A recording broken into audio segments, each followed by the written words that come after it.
Thank you.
Good afternoon, everyone.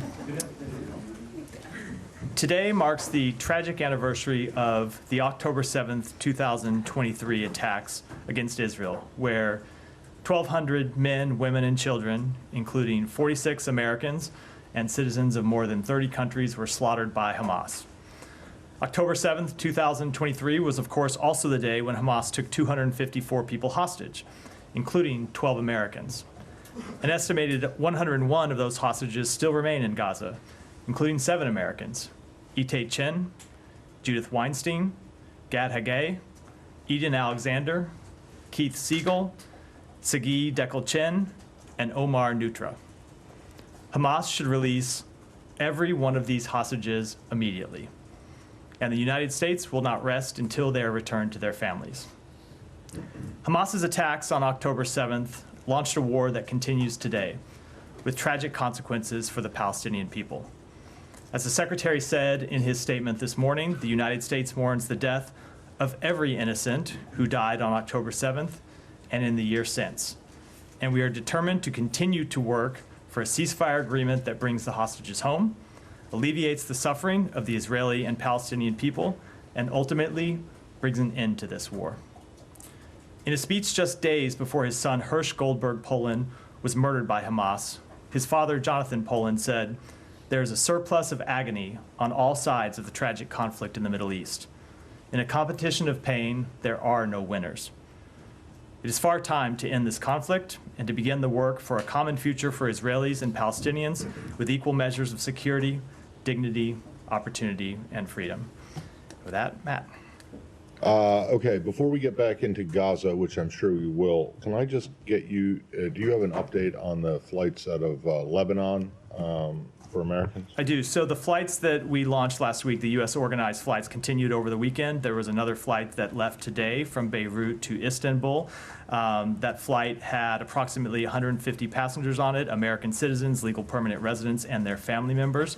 That brings to a total of 900, approximately 900 American citizens, legal permanent residents, and their family members who have left on U.S. organized flights since we launched them last week. In addition, as we said, we have been able to block seats on commercial flights that are leaving. That has continued over the weekend as well. We have now blocked 868 total seats on commercial flights. We don't know exactly how many of those have been filled because we don't get an exact number, but we know that a significant proportion of those 868 seats have been filled. So in addition to the 900 Americans that have left and their family members that have left on the U.S. organized flights, we know there have been hundreds more that have left on these commercial flights where we've been able to block seats. And of course, there are other Americans who leave on commercial flights where they make the arrangements on their own, not through seats. Right, that and then we provide. just to put a fine point and make sure the commercial flights you're talking about are Middle East, yes, airlines. correct. Okay, and in terms of the U.S. contracted flights, been my understanding, and you guys have been putting this out every day, that these flights have a capacity of 300 people. Yeah. And there have been how many? 8? There have been around 900 people. Eight flights. Yeah, eight flights. 8 flights. So 8 flights, capacity of 300 on each for a total of 2,400 available seats on the U.S. organized flights. So far, we have had 900 people fill those seats, and we continue to stay in contact with Americans. That's far less than half. So, and you've also said that like about 6,000 people have asked for information, not necessarily, saying that they're going to leave or they want help in leaving. But can you explain why it is that, or do you have any idea why it is that 1,500 people who could have left, or there were seats who have not? So first, let me update the 6,000 number. We have now been in contact with approximately 8,500 people inside Lebanon who have asked for more information. But as we always make clear, and as I know you did in the question, that does not mean that all of them intend to leave. A lot of people are making daily assessments about their situation, and they reach out to us for information. They want to know if they can join a flight, even if they haven't yet decided to join a flight and to leave Lebanon. So look, I think that is ultimately the reason why some of these seats remain unfilled, is because you do have people who are making what are very tough decisions to leave. You have people, in many cases, who have lived in Lebanon for a long time, who have family members, not just immediate family members, but extended family members who they don't want to leave. And so they decide, I'm not going to leave today, maybe I'll leave tomorrow, maybe I won't leave at all. And it is up to them, of course, to make those decisions. We advise them to leave, and we've been making these seats available, and we'll continue to make them available as long as there is demand and as long as the security situation demands it. Okay, so the number who have left, and the 150 today, that you think constitutes, and I'm not saying it shouldn't, but I just want to make sure that constitutes demand to you. Even if it's There may 150 people today on a plane that carries 300 people, that's half full. So does that mean that you still think there is demand? we do still think yes, we do still think there is demand. And actually, there are probably other people who, for whatever reason, can't make it to the airport, Fine. but Yeah, still, that's fine. but yes, I just want to make sure that I understand. we do believe there is still demand, and so we plan to continue organizing All these right. flights. Last one on this, and that I know you can't speak to the fares that Middle East Airlines charges, but is it still correct that the maximum fare on your contracted flights is $283? It's $283. That's correct on the flights that we organize. And then I have seen these reports about what people are being charged to fly on Middle East Airways. I'll tell you, we have not always seen information that backs up some of those claims. And I will note that on the seats that we make available or that are made available to us, held in reserve for American citizens, the price for those seats on Middle East Airways has been far, far less than you see as the thousands, somewhere less than $400. So far, far less than the price that you've seen quoted sometimes for people. I suppose maybe they're looking to book separately from Middle East Airways. I can't speak to individual people's situations. Right. But when it comes to the seats that are made available to us, that we are making available to American citizens, legal permanent residents, and their family members on Middle East Airways, they're less than $400. Okay, and sorry, I know I said that was the last one, but I got one more, which is just that there are 8 flights. All but one of them has gone to Istanbul. The other one went to Frankfurt. I will have to check. They've been to Istanbul and Frankfurt. I know most of them have been to Istanbul. I don't remember if it's 7 and 1 or some other breakdown. Okay. Sure. Yeah. No, it is indeed a somber day. I wanted to ask you on something that you said in your opening statement. This call, and you said it many times in the administration, this call saying it is far time to end this conflict today. Obviously, this conflict is not only ongoing, but it's escalating in every direction you look at. There are new operations in Gaza. There's, of course, bombing in Lebanon, and we're waiting for the response against Iran's attacks. So when you say it's far time to end this conflict, and obviously you have to be two sides, to agree to end the conflict, are you saying specifically to Israel, stop the bombing, stop its operations in Gaza, or do you still support those? We do not. So we do not believe that a ceasefire where Israel unilaterally stops the war without an agreement with Hamas to stop attacking Israel, to release Israeli hostages, to release American hostages, to release the hostages of other countries is a just outcome. We want to see a ceasefire, but it needs to be a ceasefire that includes both parties to the conflict, not just one. Yeah. A few things, Matt. Just a broad question to perhaps reflect a year on. It's the anniversary of October 7 Hamas attacks. It's also the anniversary of the start of Gaza war, which is, according to Palestinian health authorities, killed nearly 42,000 people. And everything we've lived through, I'm wondering, does the United States believe Israel is safer today than before the start of this? And given the United States has supported Israel throughout this, I'm just wondering if there is any reflection within the administration going back to the early days and sort of looking at the steps that you've taken. Is there anything that the administration would have done differently since then? So let me answer the last one first. When it comes to any complicated situation, and this, of course, is one of the most complicated situations on the face of the earth, of course, we look back all the time and look at the decisions that we made, look at the outcomes, and think about how we can do things differently. That's true when it comes to this conflict. It's true when it comes to Ukraine. It's true when it comes to, dare say, every situation in the world. And I think that's normal for anyone facing difficult decisions to look back and do, because you always want to look at the decisions you made and see how you can learn from them and see how you can make the best possible decisions going forward. So that is, of course, we have done that and continue to do that. That's part of our ongoing work to try and make sure we do make the best possible decisions to advance the national security interests of the United States.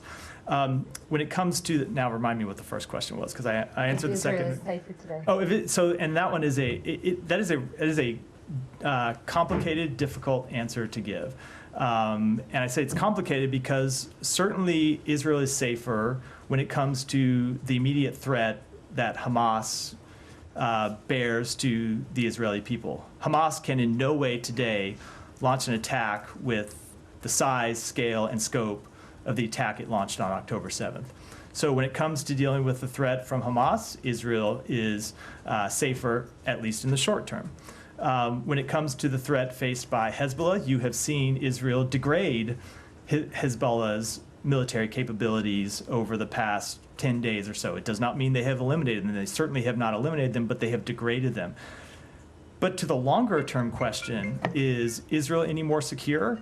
I think that's a very difficult question to answer, and it goes to the point you have heard the Secretary make over and over and over again, which is, as long as Israel is mired in conflict in Gaza, as long as it is dealing with an unstable situation on its northern border, as long as it is dealing with unrest and insecurity in the West Bank, ultimately its security is never going to be assured, which is why you have heard us, and you have seen us. You've been on the trips with the Secretary throughout the region, where he's spoken to this and said, the ultimate resolution of these conflicts needs to be one that has a political path forward that answers the aspirations of the Palestinian people. It needs to be a path for governance in Gaza by someone other than Hamas, because as long as you see Hamas continue to govern Gaza, either by name or in a de facto sense, you will continue to see insecurity for Israel. And you just have to look at the events of the past few days, where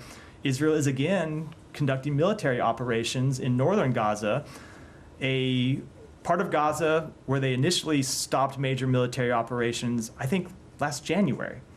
And they're back in because Hamas still has control of large parts of Gaza City and northern Gaza, because there has not been a path forward that provides an answer to the security questions and provides an answer to the governance questions, not let alone the reconstruction questions that very much need to be answered. Right. So let me take that to Lebanon then. Are those questions at all answered or being answered, or are the answers being thought about right now because Israel is conducting an operation in Lebanon? And given that over the weekend, for example, it has targeted some densely populated Beirut suburbs, I'm wondering if the United States still sees this as a limited incursion. We have seen the ground operations so far continue to be limited. We've seen limited incursions on the ground. That is not to offer any kind of forecast about what's going to happen. It's just an assessment of what we see on the ground right now. I would just say, with respect to the two situations, though, they are different. Lebanon is a sovereign state.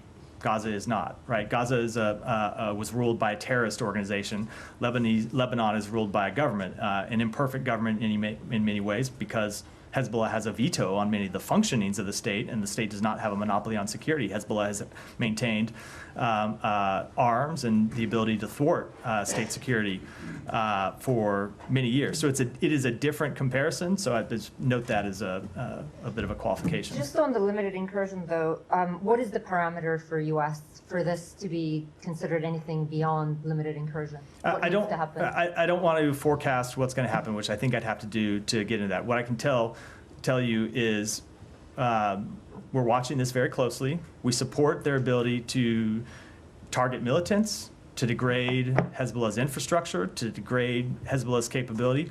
But we are very cognizant of the many times in the past where Israel has gone in on what looked like limited operations and has stayed for months or for years. And ultimately, that's not the outcome that we want to see. The outcome that we want to see is the full implementation of UN Security Council Resolution 1701, which would mean Hezbollah forces push back from the border, UNIFIL and the Lebanese armed forces coming in, and those security forces, not Israeli security forces, but the IDF, the LAF and UNIFIL taking the place of security forces in southern Lebanon and providing that buffer zone so Israelis in the north of Israel can return to their homes and Lebanese in the south of Lebanon can return to But their are homes. there any active conversations about this? Because, I mean, at the moment, it does appear that the United States is greenlighting what Israel is doing in Lebanon so far.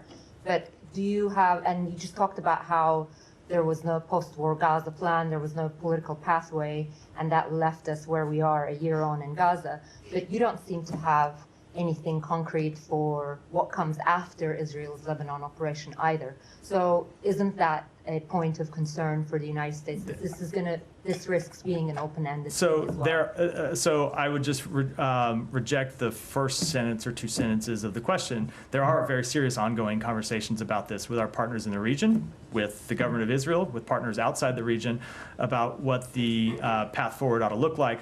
Just because we don't make the details of those conversations public, which we are not at this point, doesn't mean that we are not actively engaged in them. As you know, the Secretary talked to a number of his foreign counterparts over the weekend, the French Foreign Minister, the Qatari Foreign Minister, the Foreign Minister of Saudi Arabia. He talked to the Foreign Minister of Egypt earlier today. We are very much engaged in those conversations. Final thing for me.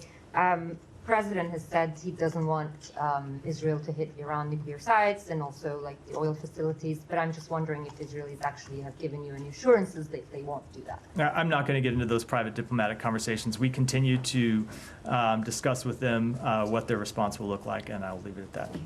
Just to follow up on one bit of what you said to Humira, you said the ground incursions continue to be limited, I believe.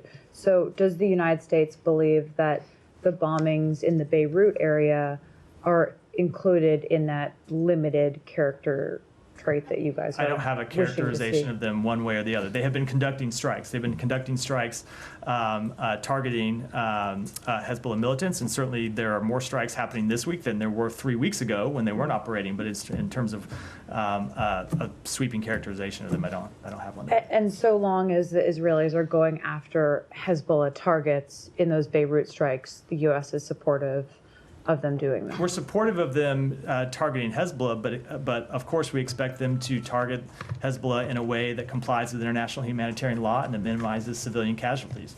And have they done that so far?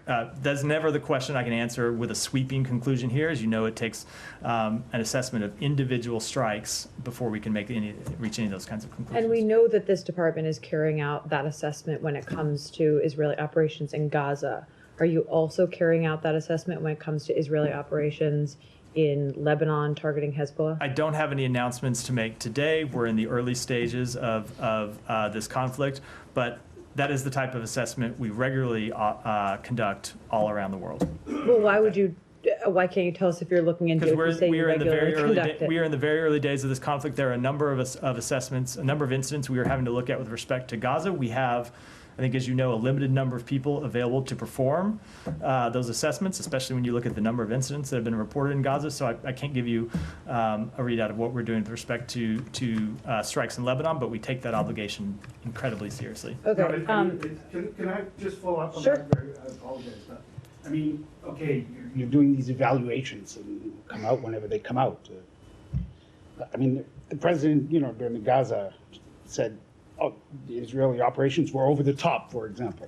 So specifically, the ones that are happening now in Lebanon, are they over the top? I don't have a sweeping conclusion to offer you at this point. We're watching all of them closely. We make our judgments, both when you look at the totality of incidents, and I don't have an assessment to offer on that, and then there are different questions about about individual strikes that are the types of things that we regularly look at. Were you done? Just one more question. You said in your opening remarks that the Biden administration continues to work towards a ceasefire. You gave, readouts, or actually you didn't give full readouts, but you noted the phone calls that the secretary has had in recent days that are driving towards that outcome.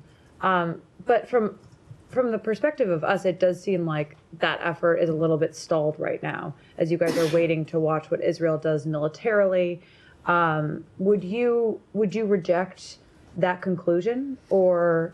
So the only thing I would reject about the way you phrase the question is our efforts are not stalled while we wait to see Israel's military operations. We continue to push for a ceasefire in Gaza, but you have to have the parties come to a table, and it remains the case, as has been the case for some time, that Hamas has been unwilling to engage in a meaningful way with the mediators, with Qatar, and Egypt. And I will say that that refusal by Hamas to engage in a meaningful way predates the start of Israeli operations in Lebanon. But if you just look at the things that Hamas has publicly said for some time, they have been hoping for a wider regional war. They have been hoping for a wider escalation of this conflict. They've wanted to see Hezbollah come into the conflict. They've wanted to see the other Iranian proxy groups come into the conflict. They've wanted to see Iran come into the conflict. So they will have to assess why it is they refuse to engage, or they would have to speak to why it is they refuse to engage meaningfully on a ceasefire that would in every way alleviate the suffering of the Palestinian people. But I don't think it's any secret that they have long wanted to see Israel under attack from other directions as well as just from inside Gaza. And is there any latest ceasefire proposal that you're waiting for Hamas to respond to right now? No, that's not exactly. I'm pausing only because I went through some of this, but it's probably on a day that you weren't here. Where we've been, no, it's quite all right. So there was a ceasefire proposal that we put forward. There was then a bridging proposal that we put forward. The bridging proposal had a number of implementation agreements that were going to have to be worked out, and we had been engaged in a process where we were talking with the Israelis about what proposals we could put forward that would get them to yes, and the other mediators, Qatar and Egypt, had been talking about what proposals they could put forward to Hamas that would get Hamas to the yes. The idea being you look for the Venn diagram between those two parties that would get you an ultimate agreement. And several weeks ago, Hamas just started refusing to engage in any meaningful way about what things they might be willing to accept. And you haven't heard from them in weeks? So the Egypt and Qatar would have to speak to their communications with Hamas. I can't speak to whether they're talking with the Hamas officials outside Gaza or not. I'm sure that they have some regular communications that I won't speak to, but we have not heard from them in any meaningful, substantive way when it comes to the ceasefire proposals on the table in weeks.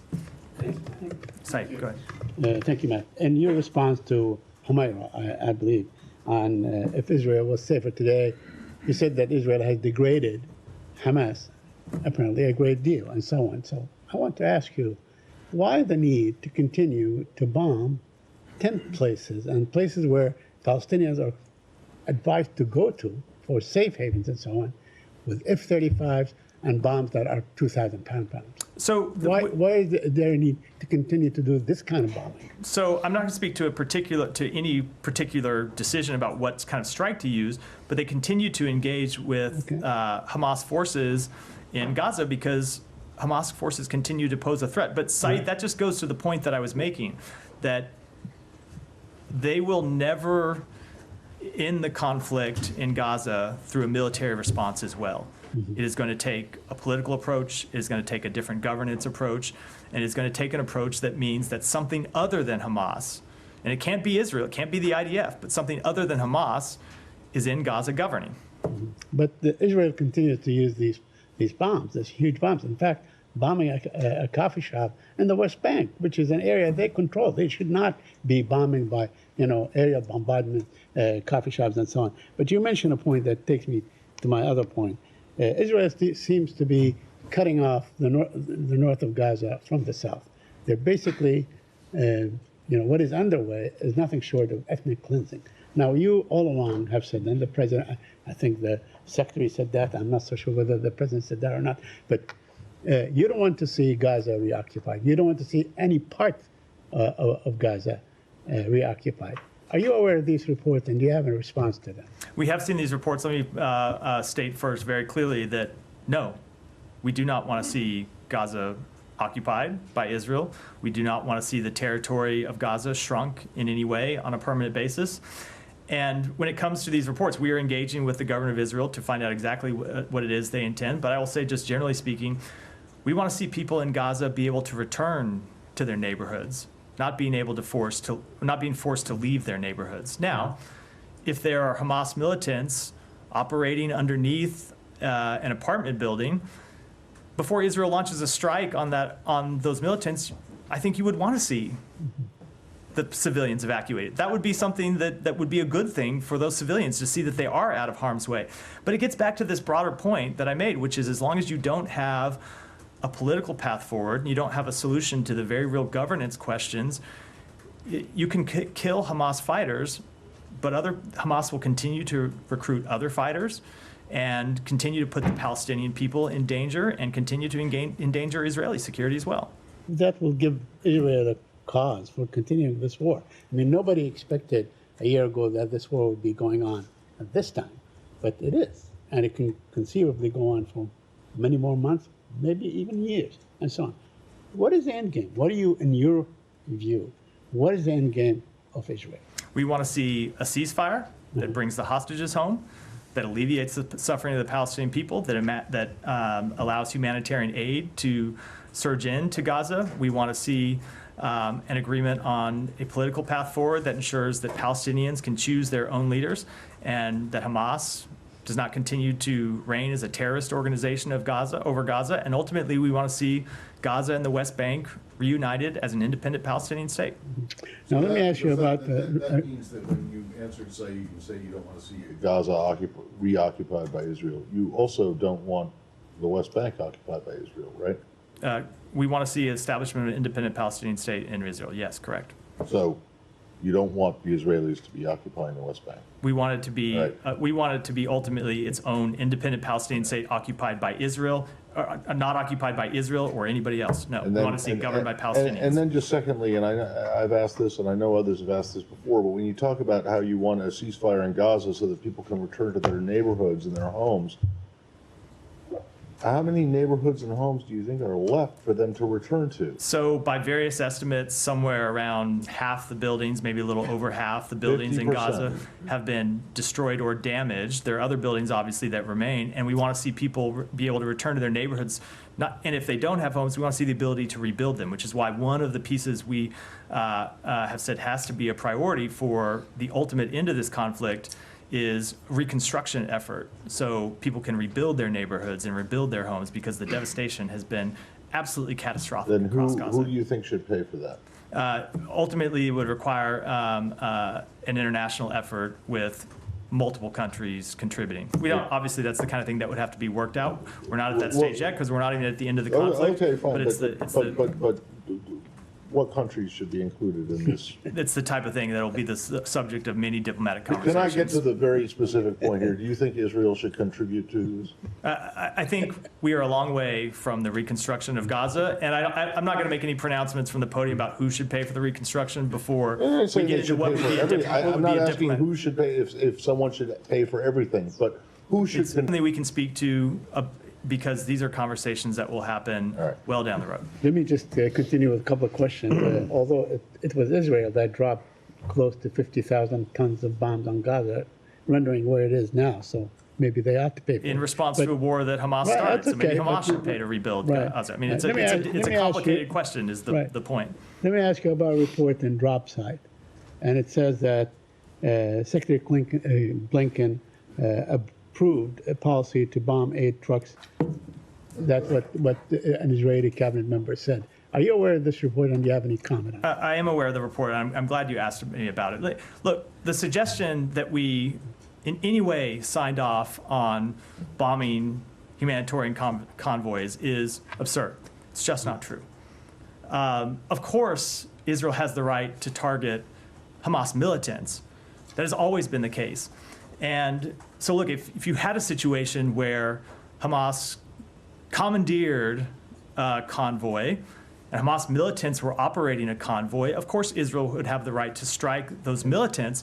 That's not been the situation that we've seen over the past year, except in some very limited circumstances. There have been a few reports here and there of Hamas commandeering convoys, in most cases returned quickly to the humanitarian organizations. It has not been, there's not been any widespread evidence that we have seen of Hamas actually taking convoys and commandeering them, which is, I think, the scenario, or the proposition that this scenario presumes. So the strikes that Israel has conducted on humanitarian convoys have been times when they have had failures in their deconfliction processes, where they have had intelligence failures, and when they've just made basic mistakes. And the thing that we have made clear about those is that those mistakes are unacceptable, and that humanitarian workers need to be protected, and humanitarian aid needs to be protected. So the idea that we that anyone at this department signed off on bombing humanitarian convoys is just absolutely ridiculous. My final one, the president today issued a statement, and he talks about, the anniversary. He talks about, 1,200 Jews were killed, which is the highest number since the Holocaust and so on. But he did not mention the genocide that the Palestinians are subject to. He did not mention the fact that 42,000 people were killed. In fact, a group of American doctors are saying 119,000 have been killed. Is that negligence on his part, or is he not showing the kind of sensitivity that he ought to show to the Palestinians, Saeed, he didn't use empathy?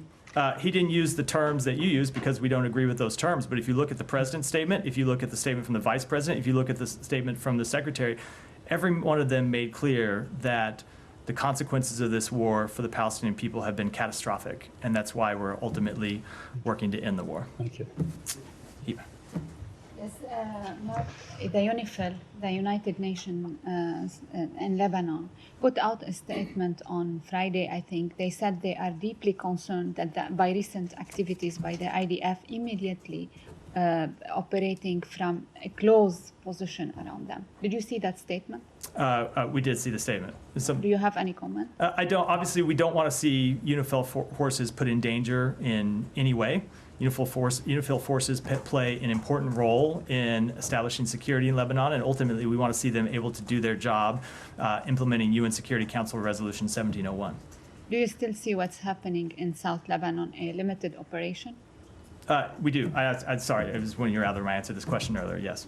At the time, and that is an assessment made today, and we'll make our assessments on an ongoing basis, and if and when they change, we'll have a different assessment to offer. Okay, you have confirmed several times that you are in contact with the Lebanese and you are working behind the scene. But the Prime Minister yesterday, he had an interview and he said not the U.S. officials reached out to them since he saw Amos Hochstein in New York before the assassination of Hezbollah Secretary General. Today even there was a statement by a bloc of opposition asking for the implementation of the resolution 1701, even 1559, and also some of them went far, not from the opposition. One of the Druze leader, Walid Jumblat, he asked to go back to the 1949 truce with Israel. But there's no U.S. engagement. It's like you are giving the Israeli time to finish the military operation. Why you are not engaging? And if you are engaging, who is engaging with them from this department or from the White House? What are you doing? So we have had ongoing diplomatic engagements with Lebanese leaders. I can't give you the who and the time here, but we have had it going on for some time. And I should say, just as importantly, we have had a number of diplomatic contacts over the weekend, some of which I mentioned earlier, and going back all through last week with partners in the region who are engaged with the Lebanese government. But I should make very clear, the solution to the political crisis inside Lebanon is not one that can be or should be dictated by the United States. Those are decisions that Lebanon has to make. And look, we have made clear for some time we want to see the Lebanese parliament elect a new president. We want to see the Lebanese government break the deadlock that Hezbollah has imposed on it. But these are not the kind of these are not the kind of solutions that the United States can come in from the outside and impose. But the Iranian foreign minister visited there, and 2 days ago, in Lebanon, the situation, it is not a domestic situation. It's a regional situation. Of course. Yeah, so of course, and we have been engaged both with Lebanese actors and with actors in the region, making clear the importance of the ultimate implementation of 1701, making clear the importance of Lebanon breaking the deadlock that has existed that has prevented them from electing a president. But at least with respect to that last one, that is a question that Lebanon has to work through. We can offer our support, we can offer assistance, but those are decisions for the Lebanese to make for themselves. Michelle. Thank you. I have several questions too. You said earlier that we are in early days of this conflict. How long do you expect it to last? I don't have any assessments to offer. Obviously, we ultimately want to see a diplomatic resolution. Second, are you planning to keep asking the Israelis to keep the airport open? We think it's very important that not only the airport be open, but that the roads to the airport be open so that American citizens who want to leave that can get out, but also citizens of other countries who want to leave, be able to leave, can get out. So yes, we want to see the airport stay open, and we want to see the roads to the airport be open. And in your readout regarding the call between the Secretary and the Saudi Foreign Minister, you said that they discussed ongoing efforts to fund and support the Lebanese armed forces and the importance of international support for UNIFIL. Are there any specific steps that you are considering? Nothing that I'm ready to announce today, but when I referred to ongoing diplomatic conversations in response to Hibba's question, that conversation with the Saudi foreign minister about a way forward is very much the type of engagements we've been engaged in the last. And lastly, do you have any 10 days. information regarding the IRGC Quds Force commander, Kaani? I don't. I've seen the reports of his possible demise as well as reports that conflict that information. We don't have any independent information of our own to offer. Thank you. Alex, and then we'll go To sum up your line of questions with Humaira Said and others, going back to last year, both the President and Secretary advised Israel not to make a mistake of 9/11. So our response to 9/11. Is it your assessment that this is in fact what Israel has been doing for past year? Certainly they have made a number of mistakes along the way. There are a number of things that we think that they could have done differently and that they should have done differently, and we've offered advice to them at times, but ultimately they are a sovereign country that has to make its own decisions. Thank you. On Iran and its proxies, you made clear last week that Iran had not notified you prior to its latest attack. Now it happens, there are reports that it did notify Russia prior to it. Any concern on your end in terms of involvement of Iran's friends, allies into this war in Russia, China, given their collaboration in other fronts in Ukraine? So certainly we see the deepening ties between Iran and Russia as something that's incredibly destabilizing for the region. It's incredibly destabilizing for the world. And that applies to the Middle East. It applies to everywhere that Iran and Russia operate. On that line, there are reports that Victor Bout, who was released last year as part of the hostage deal, is back in business and is apparently a part of potential armed deal with Houthis. Any reaction from the state? Yeah, look, so as we made clear when that arrangement was announced, and as we've made clear at other times when we've made arrangements to bring American citizens home, these are always very difficult decisions with trade-offs involved. And we have to make the tough decisions to bring American citizens home. And what we have decided time and again is that we're willing to make those decisions because the safety and security of the American people is our first priority. And that's how we've gotten more than 50 wrongfully detained and other Americans return home over the course of this administration. It's because we are willing to make those choices.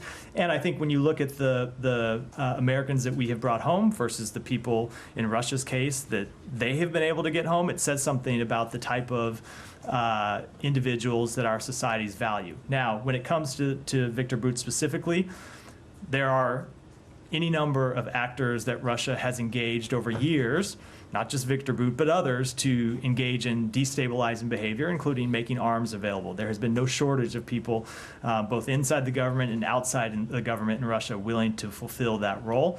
And what we do is monitor those very closely, take steps to counteract them, and ultimately take actions to hold Russia accountable.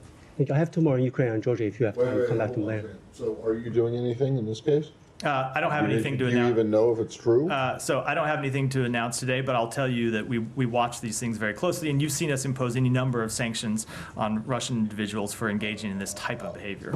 Yeah, a lot of them, but you don't know if this specific report is true that he's now trying to do. I don't have anything to speak to. And then in response to Michelle's question, you said you want the airport in Beirut to stay open and you want access to the airports. Does that mean that you have complained to the Israelis about this apparent bombing of the road, one of the roads to the airport? We have made clear to them that we want to see those roads continue to be operational. Yeah, I'm sorry. So did you say that, hey, you shouldn't have done that? I'm not going to speak to that strike. But we have made clear to them, even just going back before that specific strike, we have made clear that we want to see those roads to the airport open so American citizens and others can get out. And how effective do you think that was? So we have seen 900. I just saw pictures of the road in flames. And we saw around 150 American citizens able to get to the airport Yeah, today and able to leave, But and we you have said- but you other said that flights it that are was- planned. Look, it is an ongoing All right. situation, but we want to see the roads open. Last thing, and I'll stop. In response to, I think it was Hibba's question about UNIFIL. So what is it that you want UNIFIL to do? Nothing? Just stand there and watch? So we want to ultimately see UNIFIL fulfill its security role. The question about what they do in the immediate days is a question for UNIFIL to make, not the United States. But we want to see them not be put in harm's Sure. way. Yeah, but they're a peacekeeping force. Correct. They're a peacekeeping force there to push Hezbollah So back look, from the border. peacekeeping forces don't go into places like, Yeah. they don't go into resort communities and Correct. expect there to be nothing except for, beach and cocktails. We don't So want to see them attacked by Well, Israel. no, We don't I'm want to sure see you them don't. return But- fire by Israel. We do not want to see But if any they're kind of not conflict. but if they're not preventing anything from happening, I mean, I guess, do you want them to keep the peace, or do you want them just to sit there and watch? and Ultimately, we observe? want to see their role as one that prevents Hezbollah from occupying the space in southern Lebanon that Hezbollah has continued to occupy for years, and from where they have launched attacks against Israel. That's what they were put in there to do. Right. And that's the role that we want to see them play. What's happening right now is Israel is conducting operations to push Hezbollah back. Yeah. We hope those operations are successful. So And if they, let me say, UNIFIL and so if you they don't- do you- push them back, we want UNIFIL and the LAF to, So- to so you- fill that security vacuum. So you don't see UNIFIL as having any role in terms of Israelis going into Lebanon? Their role is there to going keep up to- Hezbollah back. Now, for a variety of reasons, UNIFIL and the LAF have not been able. Peacekeeping involves, you're keeping the peace not I'm between aware, one side. but for a variety of reasons, UNIFIL and LAF have not been able to prevent Hezbollah from sitting in those areas just over the border from Israel and launching rocket strikes and other attacks against Israel. So Israel is taking steps. Okay, but At the see- end of that, we want to see UNIFIL play But that see, role. this isn't an anti-Israel question, and I'm not suggesting that UNIFIL should be taking action against Israel, but they haven't been able to do it. So why do you think they're going to be effective now? I mean, in terms of Hezbollah. So I'm not going to make any predictions about what will happen. What we have seen is Hezbollah's forces degraded. I can't tell you if it's going to be degraded enough. That Not they're by willing- UNIFIL. No, I know, but And they I haven't know. been pushed back Hold by on, UNIFIL. I'm talking about what's happened by the last 10 days. I can't tell you whether they're going to have been degraded enough that UNIFIL is strong enough to come in and fill that security vacuum, but that is the open question that is being presented by the current operations in southern Lebanon. Sorry, Yeah. sorry, Nick, but No, go on ahead. 1701. Saeed, I'm only going to go Okay. behind you just because we're 40 On minutes in. I've got a lot of other 1701, people to get to. okay. Go ahead. Thank you. So in his statement on the anniversary of October 7 today, Secretary Blinken specifically mentioned the names of Americans killed by Hamas, but he did not mention Americans who were killed by Israel since October 7, like Tevfik Ajak, Ayşenur Ezgi Egi. Why were these Americans not mentioned in the statement? And is that, does that indicate a different No. standard for Americans based on who killed them? Absolutely not. And if you've seen this, our public statements, we have spoken out forcibly about American citizens who have been killed today, or have been killed on both sides of this conflict. The statement the secretary put out today, though, was about the anniversary of October 7th. But it hold also- on, and the people that died in the attacks on October 7th, and the American citizens who were taken hostage on the deaths on October 7th. You have seen us on other occasions speak out, and we will continue to speak out forcefully about other American citizens who die anywhere across the world. But the statement today was about October 7th, and in no way is a statement about the anniversary of October 7th going to cover the entire sweep of this conflict. But we thought it was important to, on this anniversary of the horrific attacks, to memorialize the people who were killed as part of those attacks. And do you have any update on the investigation into the killing of Ayşenur? It continues to be underway. I don't have any further update. Yeah. Thank you, Matt. Last week, Iranian-backed groups in Iraq attacked Golan Heights. They killed 2 IDF members and injured 2 dozens. These attacks and the other attacks have brought Iraq to the brink of this conflict. Have you ever talked to the Iraqi government about these militia groups to stop attacking Israel and making these destabilized actions? And why the Iraqi government so far couldn't rein these groups? So you should address questions for the Iraqi government to the Iraqi government. I will say that, of course, we continue to be concerned about the presence of Iran-backed militias inside Iraq. They continue to destabilize Iraq's security situation. They continue to risk Iraq being dragged into a conflict that the Iraqi people want nothing to do with. That's why we've designated these organizations as terrorist organizations, just as we have other Iranian sponsored militia groups such as Hezbollah, such as Hamas. And we continue to talk with the Iraqi government about the importance of preventing attacks from within Iraq's borders, preventing attacks on U.S. personnel, U.S. interests inside Iraq, and the importance of holding people accountable. So far, Israel has not responded to these groups inside Iraq, but it may one day. So have you ever requested Israeli or advised Israel to not attack these groups inside Iraq in order to prevent the war not spill over to Iraq and shield the Iraqi territory from that war? So I'm not going to get into private diplomatic discussions, but we have said before that Iraq deserves the chance to move beyond decades of conflict, and it's why the presence of these Iranian-backed groups inside Iraq are so troubling, because they ultimately destabilize Iraq and they destabilize the region. Thank you. Yeah, Gita. I'm going to go back to your conversation about U.S. talking to Israel about its retaliation against Iran's attack. Have you tried, has it even tried to dissuade Israel from retaliating? We have had a number of conversations with them. You've heard us say before, they have a right to respond. This is an attack of 200 ballistic missiles that Iran launched on Israel. And of course, they have a right to respond to a state-on-state attack like that. I'm not going to get into the nature of those conversations. You've heard the president speak publicly to some of them. But the conversations are ongoing, and I'm not going to characterize them further. Thank you so much. In Bangladesh, this is Durga Puja time, you know.